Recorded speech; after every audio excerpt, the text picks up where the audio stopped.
तो जो दूसरे अध्याय का श्लोक है 51 और 52, उसमें ये बताया गया है कि जब आप अपने कर्मों में कुशलता करते चले जाते हैं तो आपकी बुद्धि मतलब ज्ञान, मतलब बुद्धि अगर हम आध्यात्मिक परिभाषा में उसको बोलते हैं आध्यात्मिक ज्ञान, आत्मिक ज्ञान। बुद्धि, समाज की बुद्धि अलग है। जब हम तमस, रजस और सत्व में रहते हैं तब हम सोचते हैं कि समाज की से जो ज्ञान प्राप्त हो रहा है वो हमारा बुद्धि विकसित करता है। लेकिन जब हम ध्यान साधना में आ जाते हैं तब हम उस बुद्धि को आत्मिक ज्ञान बोलते हैं। तो आध्यात्मिकता में हम बुद्धि को क्या बोलते हैं? आत्मिक ज्ञान, जब आप अपनी आत्मा में बसने लगते हो। तो अब देखिए कि जब हम सत्वगुण के बाद शुद्ध सात्विक तक पहुंचते हैं तो हम अपने आत्मिक ज्ञान को पाने लगते हैं। हमें समझ आने लगती हैं ये बातें कि हमने जो पीछे किया उसमें अब हमें सुधार करना है, हमें और अच्छा बनना है। हमारी थॉट प्रोसेस से इंट्यूशंस में जाना है। आप क्या इंट्यून करते हो अपने बारे में? आप जब अपने अंदर जाते हो तब सोचते हो, इंट्यून करते हो। हायर थिंकिंग एक होती है, नॉर्मल थिंकिंग एक होती है, हायर थिंकिंग। नहीं, अब मुझे प्यार से रहना है, अब मुझे सबके साथ बना के रखना है, अब मैं सबको स्वीकार करता हूँ। ये हायर थिंकिंग हमें आने लगती है।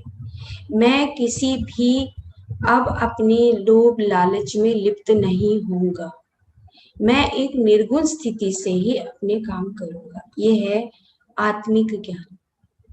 आत्मिक ज्ञान का मतलब होता है जब आप अपनी जन्म परंपरा को समझने लगते हैं। जन्म परंपरा को समझने का मतलब है अब आपको ये समझ आने लगा कि मैं पिछले जो मेरी जन्म परंपरा में मैंने जन्म लिया था उन जन्मों में अब मैं आगे उच्च अपने विचारों को कर रहा हूँ।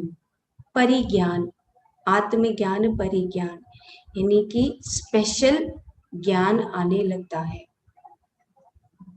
और जब हम स्पेशल ज्ञान जब हमारे पास आने लगता है तो हम कर्म बंधनों से मुक्त होने लगते हैं। कर्म बंधनों से मुक्त होना मतलब कि आप अब कोई भी काम करते हैं तो आप निर्गुण स्थिति में काम करते हैं।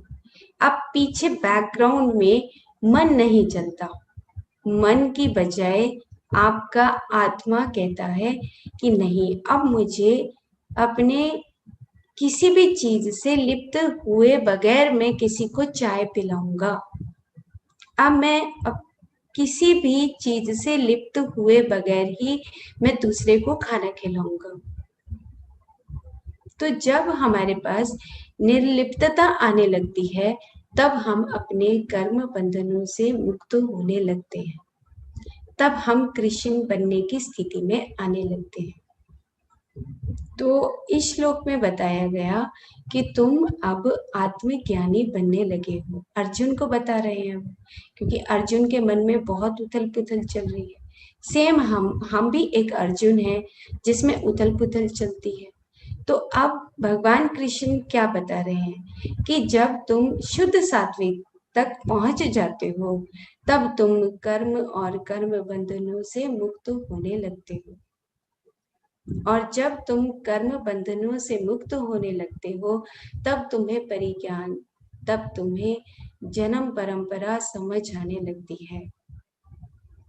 तो इस श्लोक में ये बताया गया है कि जब आप आत्मज्ञानी बन जाते हो तो समझ लीजिए कि आप शाश्वत बनने के रास्ते पर चल पड़े हो।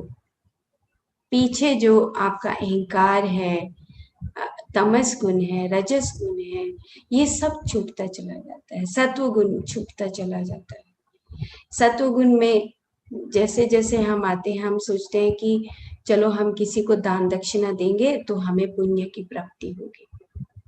अब वो भी छूट जाता है। हम कहते हैं कि नहीं, जो भी काम करना है हम अब निर्गुण स्थिति में निर्लिप्त भाव से करेंगे। जब हम निर्लिप्त भाव से करने लगते हैं तब हम फिर स्थित प्रज्ञ की स्थिति में आ जाते हैं। तो जो अगला श्लोक है उसमें बताया गया है कि अब तुम अर्जुन स्थित प्रज्ञ होने की स्थिति में आ रहे हो, ससुराल में निवास करने लगते हो, क्योंकि तुम अब आत्मा से बाहर मन में नहीं भटकते हो। तो अब भगवान कृष्ण अगले श्लोक में एक पर्टिकुलर वर्ड बताया है कि स्थित प्रज्ञ। स्थित प्रज्ञ का मतलब अब तुम्हारी स्थिति तुम्हारी आत्मा में ही वास करने लगती है। अब क्या होता है कि स्थित प्रज्ञ से पहले जब हम तमस और रजस में रहते हैं, इसी को एक दूसरी पुस्तक के हिसाब से अगर हम बात करें तो डॉक्टर अमित गोस्वामी की एक पुस्तक है see the world as a 5 layered cake. तो उसमें वो कहते हैं कि नार्सिसिज्म की एक बात की है कि जब अहंकार आने लगे, हम हमेशा अहंकार में ही रहें और चाहे ज्ञान आ जाए, चाहे धन आ जाए, चाहे परिवार के सदस्य बड़े बड़े ऑफिसर या बड़े बड़े बिजनेसमैन बन जाए, तो हमारे अंदर एक अहंकार आते आते हम नार्सिस्ट हो जाते हैं, अहंकारी हो जाते हैं। दूसरे के सामने हम अपने आप को शो ना करते हुए भी भीतर से अहंकार दिखने लगता है। वो कहते हैं कि जब तक आप अपने भीतर उन कंडीशनिंग में रहते हैं, अहंकार में रहते हैं, नार्सिसिज्म बन के रहते हैं, तब तक आप आत्मज्ञान नहीं पा सकते हैं। आत्मा में, ब्लिस में आपको जाने के लिए आपको मन से परे जाना पड़ेगा, अहंकार को छोड़ना पड़ेगा। बात वही है। वो साइंटिस्ट हैं, फिजिसिस्ट हैं, पूरे वर्ल्ड के आज के सबसे फेमस फिजिसिस्ट हैं, तो वो भी यही बात बता रहे हैं जो श्रीमद् भगवत गीता में भगवान कृष्ण अर्जुन को बता रहे हैं, हम सबको बता रहे हैं। नार्सिसिज्म का एक छोटा सा स्टोरी उन्होंने बताया कि दो दोस्त आपस में बहुत दिनों के बाद मिलते हैं और बाजार में मिले तो उन्होंने कहा कि चलो कहीं चाय पीते हैं बैठकर। तो चाय पीने लगते हैं। तो अब नार्सिसिज्म की बात वहां पर आ रही है। तो वो जो एक दोस्त है वो दूसरे दोस्त से पूछता है, अरे तुम क्या कर रहे थे, इतने दिन हो गए? तो वो कहता है कि मैं ये कर रहा था, ऐसे कर रहा था, वैसे कर रहा था, पूरी बात बताने लगता है। तो पूरी बात बताते बताते काफी टाइम निकल जाता है और काफी टाइम निकलने के बाद दूसरा दोस्त कहता है कि हाँ अच्छा तुम ये कर रहे थे। तो आप देखो वो जो दोस्त कहानी पूरी बताता है अपनी, तो वो कहता है कि अच्छा अब बताओ कि मेरी स्टोरी कैसी थी। तो दूसरे को तो टाइम ही नहीं दे रहा है, मतलब कि अब वो अपनी अहंकार को भी सुनना चाहता है, अपनी मीठी बातों को भी फिर से अपने दोस्त के माध्यम से सुनना चाहता है कि तुमने तो भाई कमाल कर दिया, तुम तो भाई बड़े इंसान बन गए हो। तो दूसरों से जब हम अपनी बड़ाई सुनने की भी इच्छा रखते हैं तब हम नार्सिस्ट बनते हैं। नार्सिसिज्म हमारे खून में दौड़ने लगता है।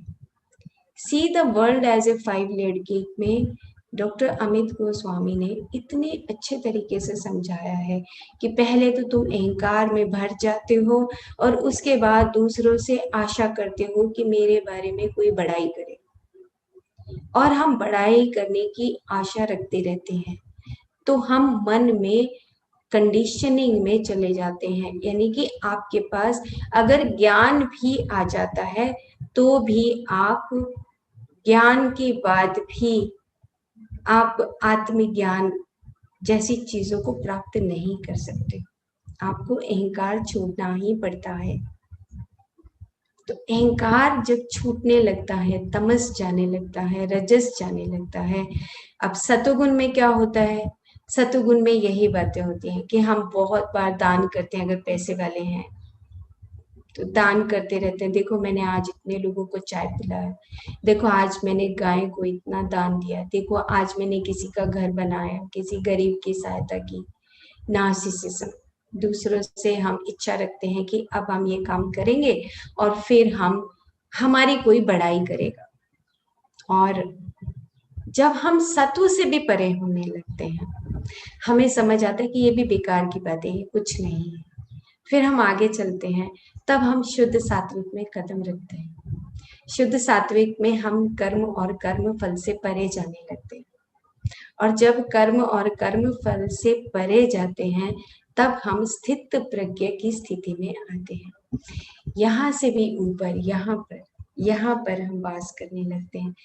अब बोलते हैं भगवान कृष्ण अर्जुन को कि तुम अब स्थित प्रज्ञ होने की स्थिति को सीख रहे हो। देखो अभी तो दूसरा अध्याय है, 18वें अध्याय तक क्या क्या नहीं सिखाया होगा।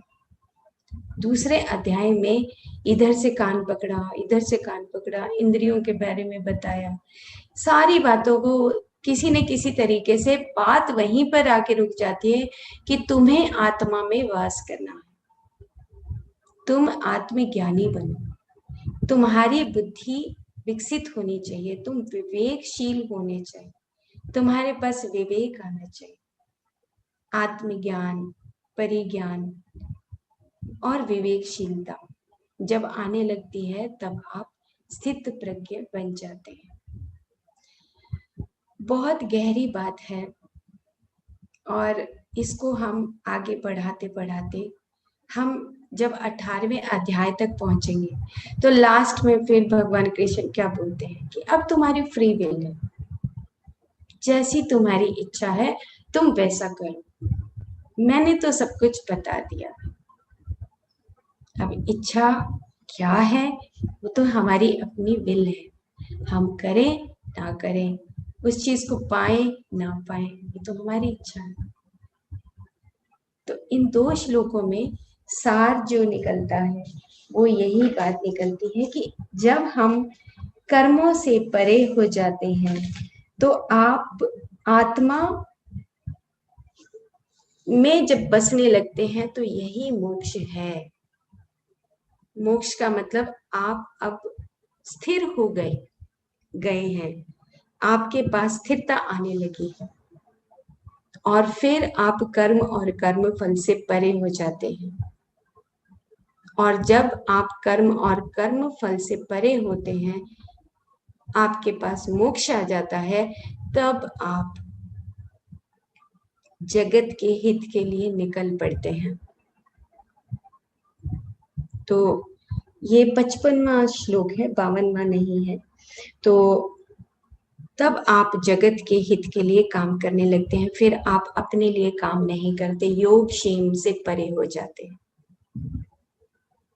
योग क्षेम का मतलब कि हम अपने प्रापंच जीवन में सुबह से शाम तक जो काम करते हैं, जो जोड़ते हैं, जोड़ते रहते, फिर उसकी रक्षा करते रहते। क्षेम मतलब रक्षा करना। ये मेरा घर है, मेरी टेबल है, मेरी चेयर है, मेरा बेड है, मेरा धन है, मेरा ये सब कुछ मेरा करते करते हम रक्षा करते रहते हैं। तो जब तुम योग क्षेम से परे होकर योगी बन जाते हो तब तुम्हारे पास आत्मिक ज्ञान आने लगता है। तो फ्रेंड्स, बहुत गहरे थे ये दोनों जो श्लोक हैं और हम इसको फॉलो करते आ रहे हैं। इंटरेस्टिंग है बहुत भगवत गीता, जिसमें भगवान कृष्ण एक योगेश्वर की भांति हम सब अर्जुन हैं और हम सब अर्जुनों को ये बात समझा रहे हैं।